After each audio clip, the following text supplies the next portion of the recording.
ఫోన్లు సైలెంట్ పెట్టుకున్నా. ఈరోజు ఆంధ్రప్రదేశ్లో కూటమి ప్రభుత్వం అధికారంలోకి వచ్చాక ఏ విధంగా మహిళల్ని, రైతుల్ని, విద్యార్థుల్ని మూకుమ్మడిగా అందరినీ కూడా నిలువున మోసం చేస్తున్నారో మీరు అందరూ గమనిస్తున్నారు. ముఖ్యంగా ఈరోజు చూస్తే కూటమి ప్రభుత్వం అధికారంలోకి వచ్చి 15 నెలలు అవుతుంది. ఈ 15 నెలల్లో రైతుల జీవితాలకి నరకం చూపిస్తున్నారు. ఈరోజు రైతులకి వాళ్ళు చెప్పిన రైతు భరోసా సంవత్సరానికి 20,000 అన్నారు. 2 సంవత్సరాలు అవుతుంది. 5,000 వేసి చేతులు దులుపుకున్నారు. 35,000 ఎక్కడ అంటే పట్టించుకునే నాదుడు లేదు. అలాగే మీరు చూస్తే రైతు భరోసా కేంద్రాల ద్వారా, సహకార సంఘాల ద్వారా రైతులకు ఎంత అవసరమైతే అంత ఎరువులు, యూరియా, విత్తనాలు, పురుగుల మందులు, యంత్రాలు అన్నీ కూడా జగన్మోహన్ రెడ్డి గారు సరఫరా చేసేవారు. కానీ ఈరోజు కనీసం రైతులు తాము పెట్టుకున్న పంటకి కాపాడుకోవడం కోసం యూరియాని అడగటానికి వెళ్తే యూరియా లేదు. మరి కేంద్రం ఇచ్చిన లక్షల టన్నులు యూరియా ఏమైంది రైతులకు ఇవ్వకుండా అంటే ఈరోజు తెలుగుదేశం పార్టీ నాయకులు, వ్యాపారస్తులు కుమ్మక్కై దాన్ని బ్లాక్ మార్కెట్లో అమ్మేసి ఈరోజు ఏ విధంగా రైతుల జీవితాలతో చెలగాటమాడుతున్నారో మీ అందరూ కూడా గమనిస్తున్నారు. ముఖ్యంగా నా నియోజకవర్గం నగిరి గురించి నేను చెప్తాను. స్టేట్ అంతా ఎలా జరుగుతుందో మీకే అర్థమవుతుంది. ఎందుకంటే ఈరోజు నగిరి నియోజకవర్గంలో నిన్నటి వరకు రైతులకు కావాల్సిన యూరియా ఇవ్వకుండా దాన్ని బ్లాక్ మార్కెట్లో అమ్ముకుంటే రైతులు విధిలేని పరిస్థితిలో తమిళనాడుకు వెళ్ళి కనకమ్మ సత్రంలో, అలాగే పల్లిపట్టులో, తిరుత్తనిలో, ఎన్నెల్కండ్రిగలో, పొద్దుటూరులో ఈరోజు వెళ్ళి ఎక్కువ డబ్బుకి మరి ఈరోజు కొనుక్కొని ట్రాన్స్పోర్ట్ ఛార్జెస్ మళ్ళీ కూడా దాని మీద భారీగా వేస్తే ఈరోజు రైతన్నలు వెన్నెముక విరిగిపోయే విధంగా, అంటే ఈ వెన్నుపోటు రాజకీయాలు చేసే చంద్రబాబు నాయుడు ఆఖరికి మామతో పాటు రైతులను కూడా ఎలా వెన్నుపోటు పొడిచారో ఒకసారి చూసుకోండి. ఎందుకంటే ఆయన వ్యవసాయం దండగాని తన మనసులోని మాట బుక్ రాసిన గొప్ప మేధావి. అలాంటి వాడిని నమ్మినందుకు ఈరోజు రైతన్నల జీవితాలు సర్వనాశనం చేశారనేది మీరు అర్థం చేసుకోవాలి.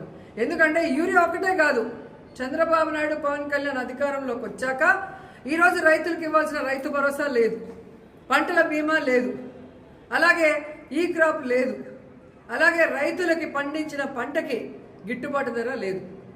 మిర్చికి లేదు, పొగాకు లేదు, ఉల్లికి లేదు, చీనీకి లేదు, మామిడికి లేదు, వరికి లేదు. మరి ఎందుకు ఈ ప్రభుత్వం? దేనికి వీళ్ళకి పదవులు? చేతగానితనం ఉన్న వీళ్ళకి ప్రభుత్వం నడిపించడం చేత కాకపోతే దిగిపోవచ్చు కదా.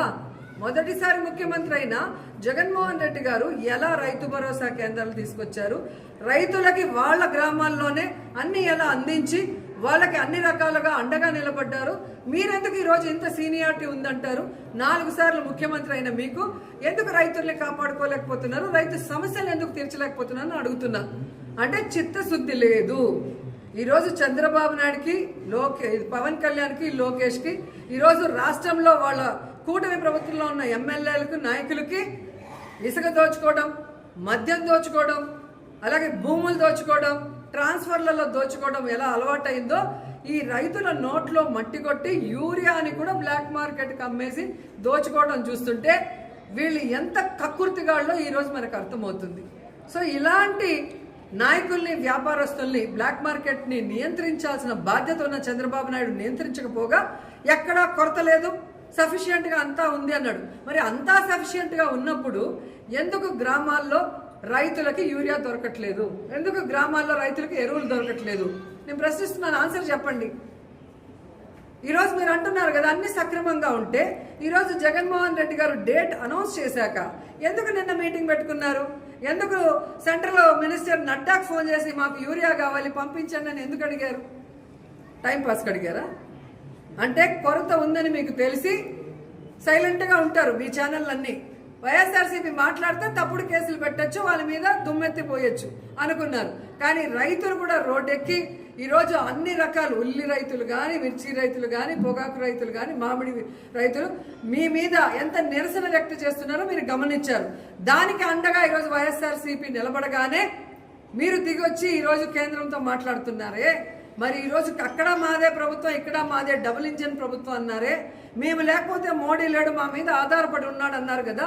మరి ఎందుకు మన రాష్ట్రానికి కావాల్సిన ఏ బెనిఫిట్స్ మీరు తేలేకపోతున్నారు? ఈరోజు యూరియాని కూడా మరి రైతులకు కావాల్సినంత ఎందుకు తీసుకురాలేకపోతున్నారు? ఈరోజు ఫోన్లో మాట్లాడటం కాదు, అక్కడే మన కేంద్ర మంత్రులు ఉన్నారు కదా, గతంలో చేసిన వాళ్ళు ఉన్నారు. ఇప్పుడు అచ్చెన్నాయుడు వ్యవసాయ శాఖ మంత్రి అన్న కొడుకే ఉన్నాడు, రామ్మోహన్ నాయుడు. ఊరికే మాట్లాడతాడు ప్రెస్ మీట్ల ముందు కూర్చొని. మరి అధికారం వచ్చినప్పుడు ఎందుకు చేయట్లేదు రాష్ట్ర ప్రజల కోసం? సో ఇప్పటికైనా మీ డ్రామాలు ఆపండి.